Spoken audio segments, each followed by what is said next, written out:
Magandang araw kaibigan! Tuloy po kayo sa Felicidad's channel. Sa mga kwento ng buhay at pag-ibig na hinalukay sa natatagong baul ni Felicidad. Pero bago po tayo magpatuloy, huwag niyo pong kalilimutan na i-like ang video, i-subscribe ang channel, at i-click ang notification bell para lagi kayong updated sa mga parating pa na upload.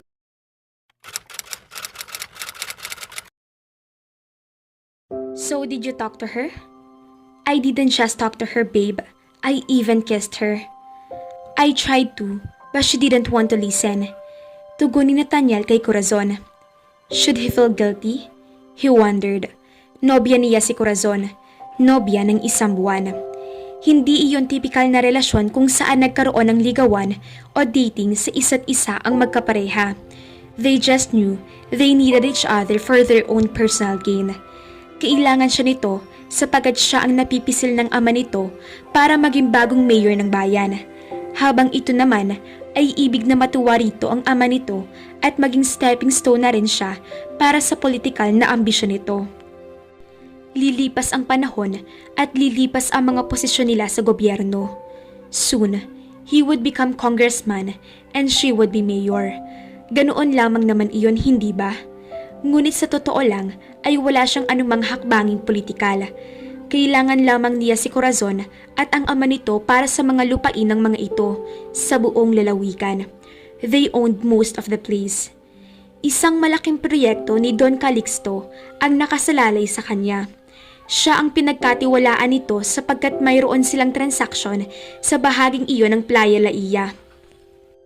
They started their own company. Nagsimula ang ideya sa minsang pagkakape nila at nabinggit niyang ibig niyang bumalik sa bayan niya sa Laia, San Juan. Don Calixto started to tell him what he knew about the place and his plan. Matagal na itong mayroong nakikitang malaking business opportunity sa Playa Laia at binigyan nga siya dito ng assignment. It was a multi-billion project. Wala siyang ganoong kalaking pera sapagkat naka-invest ang lahat ng ipon niya sa negosyo nilang magkakaibigan. Don Calixto said he was going to be the partner who would do everything. Everything. It was a hard job, but that had never stopped him before. Hindi naging madali ang pag-angat niya sa kinaroroonan niya ngayon. He literally sold himself for money. He used to be a professional erotic dancer. At naghahari sila ng kanyang mga kaibigan sa Europa, ilang taon na rin ang nakararaan. Every venue they performed in was fully packed with screaming, swooning females, and gay people. Tibay ng sikmura ang kinailangan niya upang magampanan ng maigi ang kanyang trabaho. Sinong lalaki ba ang gusto ng ganong trabaho? Naniniwala siyang wala. But he braved it all, and it proved to be worth it in the end. Nakapagpatayo na sila ng kumpanya. Silang magkakaibigan. They owned leisure establishments all over the country. Nasasabik nga lang siya sa proyekto nilang iyon ni Don Calixto. It was truly a special project to him. Naalala niyang bata pa lamang siya ay gusto na niyang matuwa sa kanya ang matanda. Ngayong mayroon silang project na magkasama, ay daig pa niyang isang batang sabik na makasama ang isang guro o ang isang ama o isang lolo marahil. Don Calixto was all that to him apart from being a friend. Kaya ngayon ay kailangan niyang ama ni Corazon. He needed to win the old man's approval. Pabenta na rin ang mga pag-aari nito sapagkat matagal nang unti-unting lumulubog ang bangka nito. Ngunit tiyak niya na marami ang mag-aagawan sa mga lupain nito at kailangan niyang mauna sa lahat ng iyon. The family wanted the old glory restored to them, not that it was completely lost. Siya naman ay kailangan din si Corazon bilang power, bilang kalamangan sa mga kompetensya niya sa pagbili ng lupain. Corazon knew it. She knew it because she was a socialite who was aware that he dated almost everyone she knew. It wasn't something that he immediately told people about, but neither did he keep it a secret. Hindi niya itinuring iyon na isang kalamangan o isang accomplishment o isang kahinaan. Those things just happened. Hindi niya sinadya iyon. Nagkataon lang na hindi siya marunong tumanggi sa grasyang wika nga. Some ladies were curious about him. Since some ladies told myths, not stories, he became a myth, an urban, sexual myth. He was single. He was sexually capable, so why not have protected sex with the ladies? Wala siyang nakikitang masama roon, lalo na't moderno ng panahon ngayon. Maybe the attraction the ladies felt towards him was due to his ability to attract ladies. It was a skill that he spent years mastering. Isang trabaho iyon noon para sa kanya. She probably knew about us already. It's a small town. You should fire Marites to gain her trust. Come to think of it, how come you never asked to fire her before? Ilang linggo na ring bumabagabag sa kanya ang mga bagay na narinig niya tungkol kay Marites. Nang malaman niyang si Marites pala ay asawa ng dating nakarelasyon ni Andrea, ay nagsimula na siyang magtaka kung bakit hindi man lamang iyon sinabi sa kanya ni Corazon. Kahit sabihin pang nagkaroon ng isang malaking eskandalo noon. Hindi ba at dapat na higit na mahalaga rito ang kapatid nito? She didn't seem to care one bit about her sister. And yes, that bothered him a lot. Isa siyang ulila, kaya ang pagkakaroon ng isang pamilya ay mahalaga sa kanya. May isa pang miyembro ng pamilya ang mga ito na pinabayaan ng mga ito. Bagaman hindi direktang namamasukan sa mga ito ang Marites na iyon, ang katotohanan pa lamang na nakikita ni Corazon ang babae na kasakasama niya ay isang malaking bagay na kung nabaliktad ang sitwasyon at siya ang nalagay sa pwesto ni Corazon, it was something that he could not understand. It happened before. We just want to forget about it. That's all. It was a lame excuse. He was going to fire Marites anyway. Sa simula pa lamang ay hindi na niya ito gusto. Hindi lamang niya ito masisante sapagkat marami itong alam sa real estate sa bayan na iyon sapagkat nasa reality business din ang tiyahin nito. He knew Marites had a crush on him. Alam niyang nagsisimula na itong dumiskarte sa kanya. Duda nga lamang siya sa attraction nito kung totoo iyon o sa pera niya ito na-attract. I have actually been thinking of firing her. She talks too much. Then do it, and then you can go back to ate. Hindi siya umimik, bagaman hindi siya natuwa sa tila pag-uutos ito sa kanya. Hindi rin siya natutuwa sa pakay ng mag-ama na paalisin sa bayan na iyon si Andrea. Wala siyang pakialam kung ano ang nagawa nito noon, at wala na rin siyang pakialam kung anong klaseng relasyon mayroon ito sa ama at sa kapatid. Ang tanging punto niya ay hindi pag-aari ng mag-ama ang bayan na iyon upang paalisin doon ng isang taong walang ginagawang masama. Ang hangad niya kay Andrea ay ang lupain nito. That 2,000 square meter piece of land was blocking his. Ang palibot ng lupain na kinatitirikan ng bahay at ang mismong lupain ni Andrea ay malaking harang sa mga nabili na niyang lupain. That piece of land was going to be the site of the biggest hotel, casino in the country. It would extend out into the sea. Hindi maglalaon ay magiging Macau iyon ng Asia. Ano ang mangyayari sa kanyang proyekto kung mayroong isang lumang bahay na nakaharang doon? The house was an eyesore. Though it looked like a historic place, he needed the land. Iniisip ni Corazon na kaya niya kinausap ang kapatid nito ay dahil sa utos nito. He let her think what she wanted to think. Mayroon siyang mga sariling motibo. Sa palagay niya ay makakaya niyang kumbinsihin ang kapatid nito na ibenta sa kanya ang lupain. It seemed the lady was not immune to his charm. He was not immune to hers.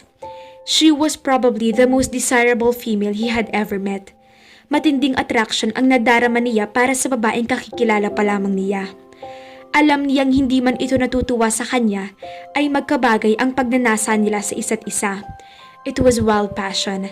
He was sure they would spend a memorable night together. Just thinking about the lady aroused the hell out of him. Kung malalaman lamang iyon ng kanyang mga kaibigan, ay tiyak na bubuskahin siya ng mga ito. After years and years of dancing and enticing lonely women, here he was, completely aroused by a woman with a past. Maybe that only added to the attraction. The story that she was loose but somehow acted aloof towards him. Bagaman wala pa siyang nabubuong konkretong opinyon tungkol dito, ay katulad siya ng maraming taong nagbabase sa istorya ng buhay nito. Andrea got pregnant by a regular farmer in her father's land. It was taboo in a place like Playa, in a place like Hacienda Alejandra. It became the town's greatest scandal since it was said she had plans to enter the convent to become a nun. Hindi pa roon nagtatapos ang kwento sapagkat ayon na rin kay Marites na voluntaryo nagkwento sa kanya ng tungkol kay Andrea, sumama raw ito sa pinsan ni Manuel, isang lalaki nagngangalang Alfonso, at ang dalawa ang nagsama sa Maynila. May teorya rin si Marites na kaya nagbalik sa playa si Andrea ay dahil nabalitaan nito mula sa mga kaibigan na hiwalay na ito at si Manuel. Patay na patayin sa asawa ko. Kulang na lang, maglumuhod sa pagmamakaawa noon. Unang dinig pa lang sa paghihiwalay namin ni Manuel, haya na, at sumulpot na agad dito. He wasn't sure if that was true. Hindi pa niya nakikita ang sinasabi nitong Manuel, ngunit kung pagbabasehan ang itsura ng mga anak nito, na pawang hindi nito kamuka, ay masasabi niyang may itsura ang Manuel na iyon. Not that looks ever really mattered in stories like that. Minsan, ay lalo pang nakapagtataka kung paanong nauwi sa ganoong sitwasyon ang lahat kung ang bidang lalaki pala ay walang itsura kahit kaunti. God, he wanted to see her again. He wanted to get to know her. He was curious about her. He wanted to know what she was made of. Best of all, he wanted to feel that body of her against his. This was new to him because he thought he had gotten used to the female appeal. It was almost as if he needed the opposite sex just for this satisfaction's release. So maybe he was a real asshole, or someone who had grown jaded by being himself, a trained seducer. How do you find her? Tanong ni Corazon. Aloof, unsophisticated, simple, and very, very hot. Tumawa ito. She's always been the simple one, the one who did not want to mingle, the one who was always quiet. Nasa loob pala ang kulo. Isang araw, nagulat na lang ang lahat na buntis pala siya, at si Manuel ang ama, isang lalaking may asawa. It didn't help that Marites was the wife. She was the town's biggest gossip. Siya ang pinakamalaking palingkera sa buong playa. And where were you in all this? I wanted to help, but Papa's word were the law. They still are. He did not believe her. Bigla siyang nakadama rito ng inis. Wala ba itong sariling paninindigan? At isa lamang itong mabait na anak na sumusunod blindly sa ama nito. It was all bullcrap and he wanted to tell her, but couldn't. Don't tell me. You sympathize with her. I need that land badly. Hindi iyon lingid sa kaalaman nito. Do you think she would sell it to me? If she lives again, she might think of selling it. What is she going to do with it if she can come back here anyway? Parang ayaw eh. Hindi nga ako makapagsimula sa proposal ko. Tumawa ito. Please don't tell me. You've lost your charm, my dear. Hindi siya umimik. Ibang estilo marahil ang kailangan niyang gamitin kay Andrea. Parang hindi niya ito madadaan sa mabilisan. Kahit tila nagustuhan itong halik niya, ay parang nagalit ito sa kanya. If that was the case, how was he going to make her sign the documents while kissing her? That was not possible at all. Dalawang magkaibang bagay ang halikan at pirmahan. You can forgive your own sister? Aniya. Hindi siya ang tipo ng taong nanggagastiko ng isang taong ayaw magsalita. Hindi rin siya nanguhusga sapagkat alam niya kung paano mahusgahan base lang sa nakikita ng isang tao. Lalong hindi siya nangangastiko ng dobya sa personal nitong relasyon sa pamilya nito. Ngunit sa pagkakataong iyon ay hindi niya maawat ang kanyang kuryosidad. What did she do wrong? That's very hard to forgive anyway. Are you trying to question my father's judgment? No, I am simply curious as to what led you to drive her out of the place. I am only following Papa's order. I see. Look, Nathan, it may seem surreal to you and to some people, but my father, our family, we are looked up to. Ang ginawa ni ate hindi basta-basta matatanggap ni Papa. Sa modernong panahon siguro, mahirap intindihin. Pero ganoon kami. Alam iyon ni ate, pero sumuway siya. Maybe Papa would be able to forgive her in time, but right now, ate only reminds him of the scandal she created years ago. Did you know that because of what happened, after that incident, he decided not to run for Congress anymore because a survey said that everyone in town couldn't trust him anymore. Ang anak nga niya ng agaw ng asawa ng iba. Papa took that badly. And you? I do too. As a matter of fact, although I love my sister very much, I don't think her presence would help Papa's health. Parating hindi nakakatulog si Papa. Parating maraming iniisip. She's very bad for his health. Nananahimik si Papa. Nagulo na naman ang mundo ng matanda. Why didn't she just stay away? Like you said, your mother gave her that house. Did you honestly expect her to let go of it because of what happened before? I certainly wouldn't if I were in her shoes. It's a 2,000 square foot land in a place frequented by tourists. Are you going to help me or what? Of course I am. Then great. He drove on. Corazon did not need to know what happened between him and her sister, and she would never know that he felt hot every time he saw her. Tiyak na magwawala ito kapag nalaman ng mga ganoong isipin niya patungkol sa kapatid nito. Nagtungo na siya sa tinutuluyan niyang hotel pagkatapos maihatid si Corazon. It was a 2-star hotel. Wala pang malalaking hotels doon. Kapag natuloy ang proyekto nila roon ni Don Callisto, ay sila ang uuna. Dadalhin nila ang mas malalaking tourist attraction sa lugar na iyon. That town would never know what hit it and would never ever look back. It would probably be the greatest tourist attraction in the country. 4 na taong development pagkatapos niyang makuha ang lahat ng lupaing kailangan nila. That wasn't so bad. Ang sabi ng papa ni Corazon ay magdedesisyon na ito sa mga alok dito. May malaking allowance ang alok nila rito ni Don Callisto kung sakali mang mayroong ibang investors na mag-aalok dito ng malaki. Sometimes, it pissed him off that the old man was eco-tripping. Alam nitong kailangan niya ang mga lupain nito. Bagaman walang ideya kung gaano kalaking proyekto ang naghihintay sa lugar na iyon, ay nadarama nito ang matinding interes niya kaya ayaw pa nitong magdesisyon. Tiyak niyang kapag nalaman nito kung sino ang kasama niya sa proyekto at kung gaano kalaki iyon, ay maghahangad ito na maging bahagi niyon. It was human nature, and it was surely what the old man would do to regain what he had lost somehow. He remembered Andrea again and decided to take a cold shower. He went to the bathroom and turned on the shower. Napaungol siya sapagkat napakahina ng pressure ng tubig. How he wished there was a better hotel to stay in that place. Naalala uli niya si Andrea at nakaisip siya ng isang ideya. Bakit hindi siya mag-check-in sa lodge nito? No, it's too complicated. It might end up messing with all my plans. Hindi inaasahan ni Andrea ang naramdaman niya sa muling pagkikita nila ni Manuel. Una, ay inakala niyang magagalit pa rin siya.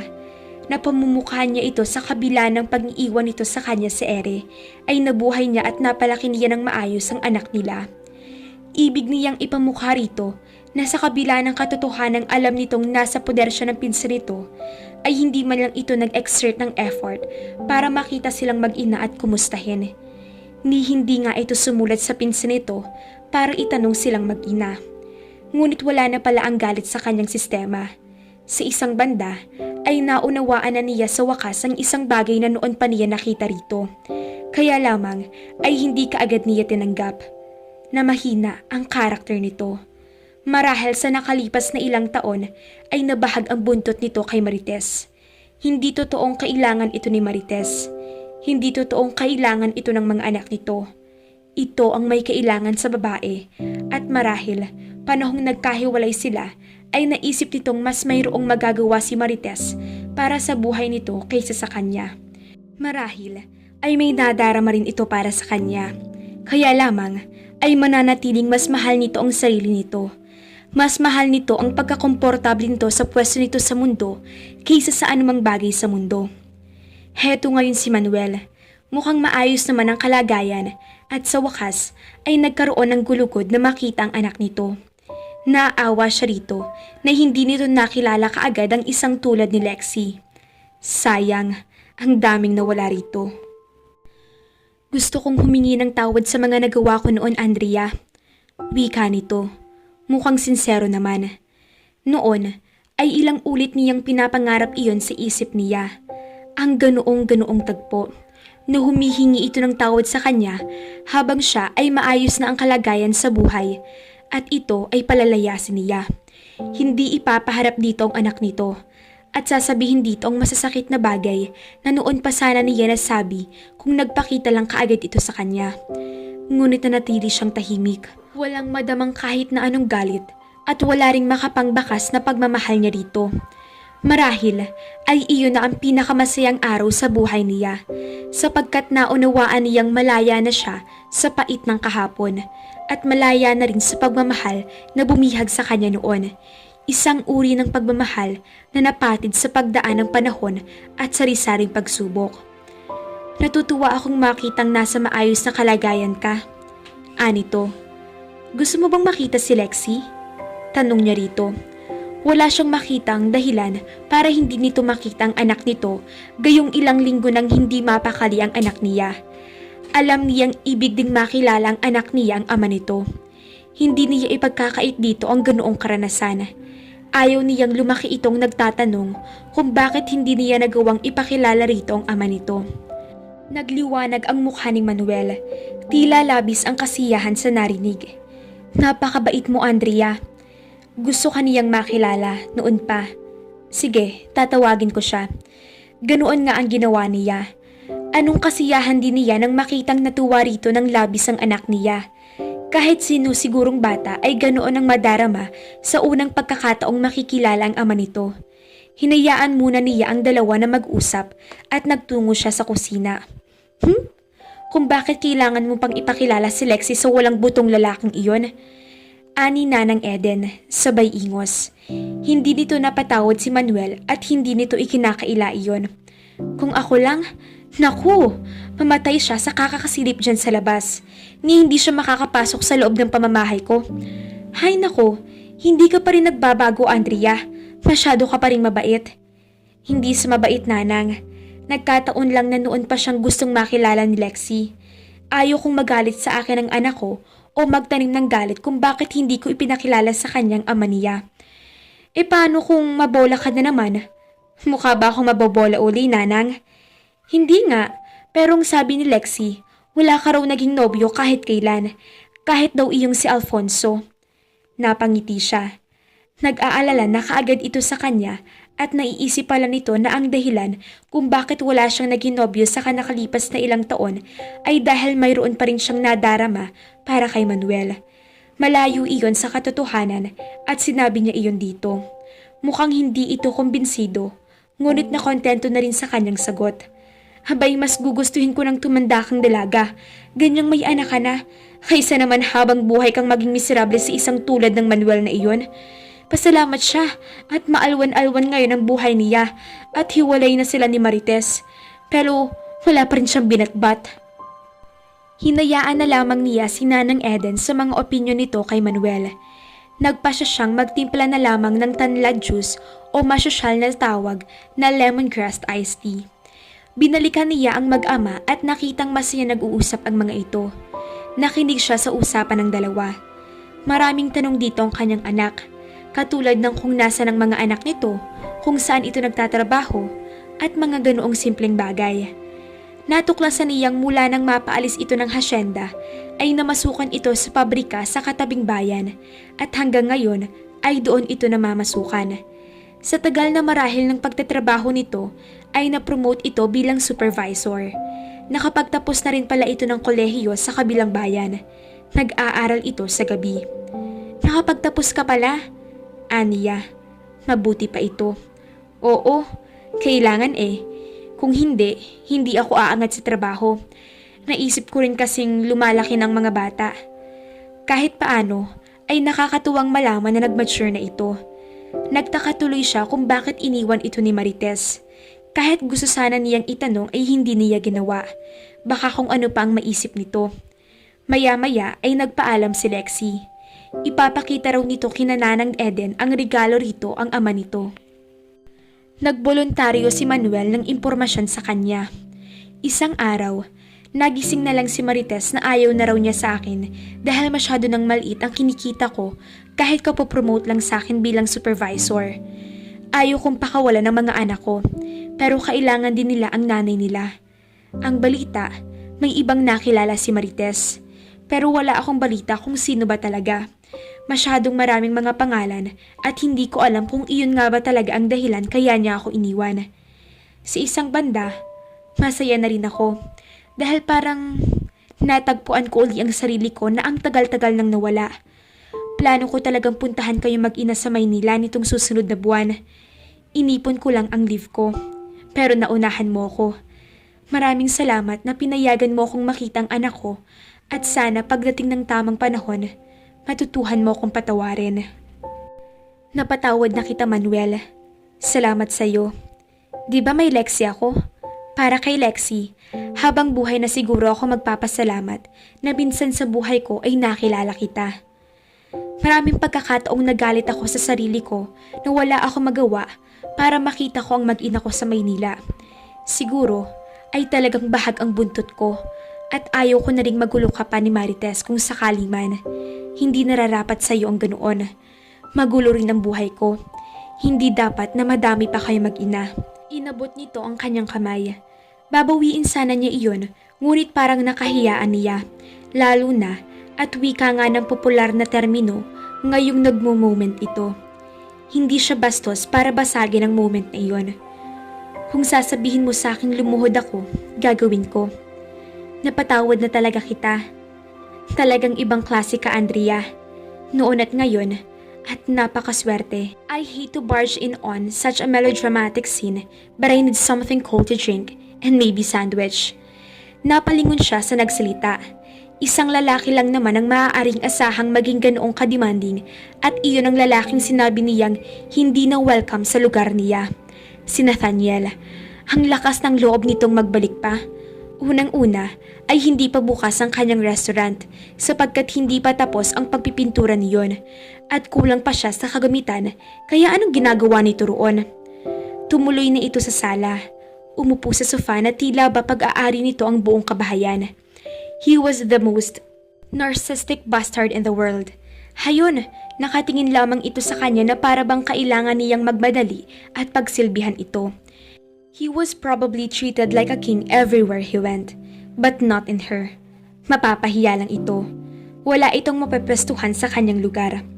Tumayo siya. Handa na siyang itaboy ito nang marinig niya ang tinig ng kanyang anak. Sir Nathaniel! Hello po! Lexi anak, bumalik ka na sa kusina. Aniya rito ngunit tila wala itong narinig na lumapit pa rin kay Nathaniel. How are you, sweetie? So, what's today's special? Today's special, sir? Pork blood stew with ginger and lemongrass, rilyanong bangus, tinolang manok with papaya and pandan rice. Kung naiba-iba marahil ang pagkakataon, ay napapalakpak na siya sa pagkabibo ng kanyang anak. Natatandaan nito ang lahat ng leksyon nito kay Alfonso.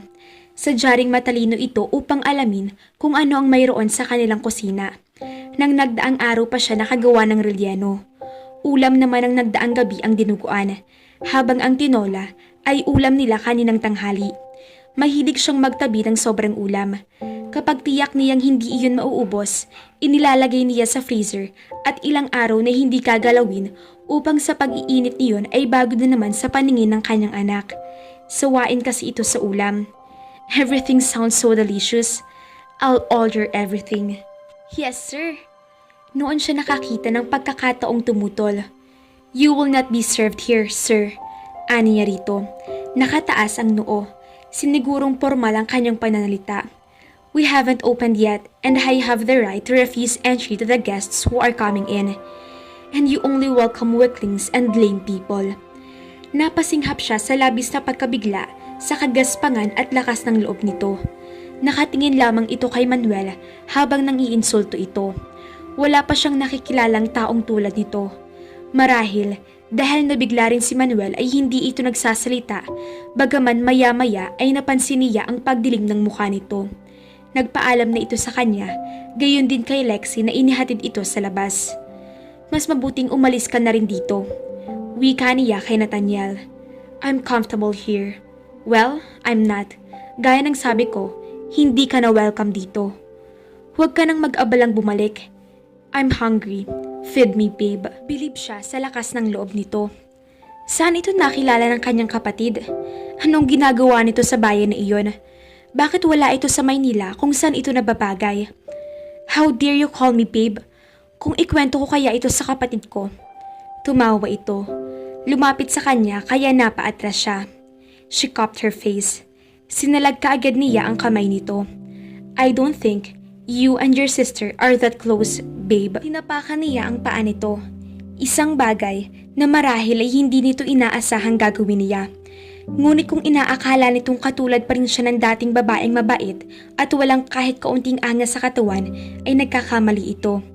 Maybe, he listened to what Marites said. O baka, hindi lang si Marites ang mayroong masasabing ganoon tungkol sa kanya. Anong malay niya kung sino-sino na ang mga taong nagkukwento tungkol sa kanya? At posible talaga na ganoon ang naiisip nito tungkol sa kanya, kaya kahit ganitong inaakto nito ngayon. You little witch! Napangiti siya. Ngayon ay patalon-talon ito gamit ang isang paa. Habang hawak ang isang paa, may takong ang suot niya. Matigas ang kahoy at mapuwersa ang pagtadyak niya sa paa nito. Hindi niya sinasadyang patamaan ang mga dulo ng daliri nito, ngunit tila ay yun ang natamaan base sa pagkakahawak nito sa dulo ng sapatos. Tila hindi ito nakatiis. Umupo uli ito at hinubad ang suot na sapatos. Aray ko! Sambit nito. Saka hinubad ang suot na medyas. Nagitla siya nang makita ang dugo sa paa nito. Ganoon ba kalakas ang naging pagtadyak niya rito? Lexi, anak, sabihin mo kina nanang magpakulo ng dahon ng bayabas. Kumuha ka ng maligamgam na tubig, ilagay mo sa palanggana, at kumuha ka rin ng bimpo. Oh, you're going to make the bleeding stop? I thought you were going to sprinkle some salt over my wound. Hindi na lamang niya pinansin ang pasaring nito kahit parang ibig niyang matawa. Sino bang nag-iisip ng isang lalaking gaya nito ay aaktong parang batang pikon? You're smiling. I can see that you find my pain amusing, babe. For the last time, do not call me that again. Nakakahiya. Baka may makarinig sa'yo at kung ano pang maisip tungkol sa'kin. Ang huling kailangan ko ay isang bagong intriga na naman. Tiyak kung alam mo ang kwento tungkol sa'kin. Noon dumating ang kanyang anak, dala ang lahat ng ipinakuha niya rito, sinimula na niyang linisin ang sugat ni Nathaniel. Masyadong sensitibong balat mo, parang hindi ka lalaki. Aniya. Halatang nainsulto ito sa kanyang sinabi. Well, pardon my sensitive skin, my lady. I happen to have suffered an injury when I went diving last month. Hindi ka na dapat nagsasapatos kung ganoon. Dapat, hinayaan mong gumaling muna bago mo ikulop sa sapatos. It was almost healed until you decided to crush my toes with your little bakya. Noon niya hindi na iwasang matawa. Para ka palang bata, Mr. Miranda. Parang iyan lang, gigil na gigil ka na sakin. Halos araw-araw akong may banli ng mainit na mantika o tubig. He obviously thought she was insulting him once again, for he snorted but said nothing. Tapos na niyang linisin ang paa nito, kaya nilanggas naman niya iyon ng katas ng dahon ng bayabas. Tinuli mo ang paa ko. Maya-maya ay komento nito. Hindi na niya kailangang tumingin sa mukha nito para maunawaan ang biro nito. Natawa na naman siya ng malakas, saka nilingon kung naroon ang kanyang anak. Wala ito. Lusot ang lalaki. Nilagyan na niya ng betadine ng sugat, saka binalutan ng gasa. Huwag mo munang basain. Mas maganda kung hindi makukulog kahit 1 linggo lang. Yes, doctor. You may stay here for a while. Nang tingnan niya ito, ay natagpuan niyang nakatitik ito sa kanya. Naiilang na nabawi siya ng tingin. Bakit ba kailangan itong hulihin ang kanyang mga mata? Kung hindi man ito sinasadya iyon, bakit hindi nito magawang mag-iwas ng tingin? Why was he making her feel uncomfortable? Dahil alam nitong hindi niya nakakausap ang kanyang kapatid. Ano pa nga ba? The man was like any other man in the planet. He was an asshole. Mayroon siyang pakiramdam na hindi titigil ang lalaking ito hanggat hindi nakukuha ang gusto nito ang paalisin siya roon sapagkat iyon ang gusto ng kanyang kapatid. Ngunit kung pakaiisipin, kung sinusunod dito ang kapatid niya, ibig sabihin ay mayroon itong paggalang kay Corazon. Mayroong malalim na pagmamahal. Kung ganoon, bakit siya nito animo inaakit? Bakit nagiging isang flirt ito sa kanya? Was he really flirting with her or just insulting her? Maybe the latter. And it was driving her crazy. Marahil ay estilo nito ang tratuhin siya ng ganoon nang sa ganoon ay mainis siya. Ano bang alam niya sa plano nito? Sir Nathaniel, nakahain na po ang mesa para sa inyo. Wika ni Lexi. Napabuntong hininga na lamang siya. Saglit pa lamang si Lexi sa probinsya ay mukhang tumitigas ng ulo nito. O baka hindi nito naisip na seryoso siya sa habilin niya ritong huwag ng pagsisilbihan uli si Nathaniel. Really? You are a very good host indeed, not like your mama, who always wants me to leave. Tumingin sa kanya ang kanyang anak. Tila nahiya ito. Marahil ay noon lamang nito naalala ang kanyang habilin. Gayunman ay ayaw niyang mapahiya ito. Hindi siya ganoon magpalaki ng anak, kaya naman ngumiti siya rito at sinabi ritong ito na ang bahala sa kanilang customer. Sinamahan nga nito si Nathaniel sa dining area kung saan mayroon ng mga upuan at bar na halatang hindi pa ginagamit. Sinindihan ng kanyang anak ang mga ilaw kaya nagmukhang nagpaganda roon. Eleganteng Filipiniana ambience mula sa mga sinaunang lampara hanggang sa mga antikong upuan at mesa. Dinala ng kanyang anak sa tulong ni Nanang Eden ang pagkain ni Nathaniel. The man asked her daughter to join him and she did. Mas mainit pa ang pakitungo nito sa estranghero kaysa sarili nitong ama. Marahil ay dahil wala itong nadaramang pagkailang kay Nathaniel kumpara sa ama nito. Bukod doon ay mukhang nadadaan ni Nathaniel sa charm ang kanyang anak. Marunong itong makitungo sa bata. She even wondered why. Mukhang hindi ito ang tipo ng taong mayroong pasensya sa mga bata. Nakinig lamang siya sa usapan ng dalawa. Kahit paano ay natuwa siya malamang nasasarapan ng lalaki sa luto nila. Malaking bagay iyon para sa kanya sapagkat nasa pagluluto ang kanyang passion at ang gusto niyang gawing buong buhay niya. Natuklasan lamang niya iyon nang nasa Maynila na siya. Syempre naman po, masarap talaga ang pagkain namin dito. Simple pa nga po yan eh. Kapag nagluto na ang mama ko ng pasta at cake, lalo niyong sasabihing masarap kasi magaling talaga siyang magluto. Really? Hopo. Tumingin sa kanya si Nathaniel. Muli ay nailang siya kaya minabuti niyang iwan na lamang ang dalawa. Walang mangyayari kung parati siyang maiilang dito at kung parati siyang tititikan nito. Mamaya ay muli niyang kakausapin ang kanyang anak. Mukhang magkasundo talaga ang dalawa. Wika ni Nanang Eden. Salamat po na kahit paano ay mabait siya sa anak ko. Kahit nasa panig siya ni na Papa at Corazon. Nabanggit ni Melba na noong nakaraan daw, parang hindi kayo magkasundo ni Nathaniel. Ano ba ang nangyari? May transaction daw po siyang gustong sabihin. Alam ko namang kahit anong alok nila ay iisa lang ang suma. Kapalit nun ay ang pag-alis ko rito sa playa. Ayoko na sanang kausapin pa ang taong iyon. Pero kung siya naman ang nagpipilit, wala akong magagawa. Siya ang nagsasayang ng laway, hindi ako. Pero pagsasabihan ko si Lexi. Tuwang-tuwa siya sa lalaking iyon dahil binibigyan siya ng tip. Ngayon lang natuto ang batang iyon sa mga ganyang bagay. Natural lang siguro iyon. Iyon ang unang sweldo ni Lexi. Ang tip nito mula kay Nathaniel. Kaya natural na masaya ito. Ang sabi pa nga nito sa kanya ay iipunin daw nito ang lahat ng tip nito para makabili ito ng matagal na nitong pangarap na bahay ng Barbie. Hindi niya iyon mabili para dito sapagkat namamahalan siya. Hanggang ngayon ay iyon pa rin ang gusto nito samantalang matagal na nang iungot nito sa kanya iyon. Hindi niya alam na gusto pa rin nito iyon sapagkat hindi na nauulit ang pag-ungot nito nang sabihin niya ritong masyadong mahal iyon. May napapansin ka ba kay Melba, Andrea? Maya-maya ay tanong sa kanya ni Nanang Eden. Mukhang nauwi ito sa malalim na isipin. Napapansin? Madalas na bigla na lang nawawala iyan. Tulad ngayon, ni hindi nagpaalam. Baka naman po may pinuntahan lang saglit. Sa gabi, madalas na balisa. Hindi ko alam kung bakit. Wala bang nababanggit na kahit ano sa'yo? Umiling siya. Bahagyaring na bahala sa obserbasyon ng matanda. Kung hindi nito ipinunto na parating nawawala si Melba, ay hindi iyon titimo sa isip niya. Oo nga, madalas nga itong umaalis ngunit ang nasa isip niya ay mayroon lamang itong inaasikaso. Wala itong obligasyon na tumao sa bahay niya. Mama, hinahanap ka ni Dito Nathan. Muntik na siyang magkandasamid-samid. Tito? Kung sa bagay, ay nobyo ito ng tita ng kanyang anak. Napilitan siyang lumabas. Nang makita siya ay nagpaalam na sa kanya si Nathaniel. Thank you. Tumango siya. Sorry sa nangyari sa paa mo, pero ikaw ang may kasalanan.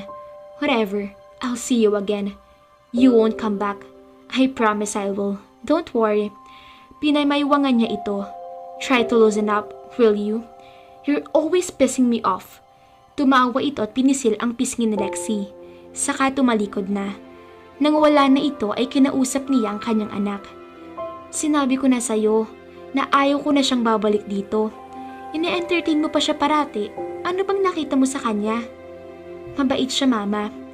Hindi siya nakaimik sapagkat ayaw niyang magsabi sa isang 10 taong gulang na bata na walang hiya ang isang tao. Gayunman ay ayaw niyang maulit iyon kaya sinabi niya rito, hindi ko siya gusto. Pero bakit nagtitinginan kayo? Ganoon na lamang ang pag-init ng kanyang mga pisngi. Salamat at wala na roon si Nathaniel. Kung hindi, tiyak na mayroon na naman itong maikokomento sa sinabi ng kanyang anak. Ginulo niya ang buhok ni Lexi. Walang ibig sabihin iyon, anak. Alangan namang mag-usap kami nang nakatingin ako sa kisame. Hala, mag-ready ka na lang ng isusuot mo bukas sa beach. Nakangiting tumalima ito. Matagal na sila dapat nakamamasyal sa dagat, ngunit sa dami ng inaasikaso ay hindi nila nagawa. Isasara na sana niya ang gate nang makita niyang dumating si Melba sakay ng isang tricycle. Babatiin na sana niya ito nang makita niyang hinagkan ito sa mga labi ng tricycle driver. Nagtago siya sa pagkabigla hanggang sa maalala niyang hindi na nga pala sila mga bata. Bigla siyang napangiti. Kaya pala nagiging malihim ang kanyang kaibigan. May isa itong sikreto. Ang kulit naman ni Nathan. Akala nila kayang paibigin dahil lang sa charm si Andrea. Well, nagkakamali sila. Teka, baka si Nathan ang mahumaling kay Andrea. Ang ganda ng kwento. Ang dami pang mangyayari na nakakakilig. Pero ang dami ding sagabal. Andyan si Corazon, si Gov, at ang chismosang si Marites. Kaya huwag kayong bibitaw sa painit pang painit na kwento nila Nathaniel at Andrea. Abangan!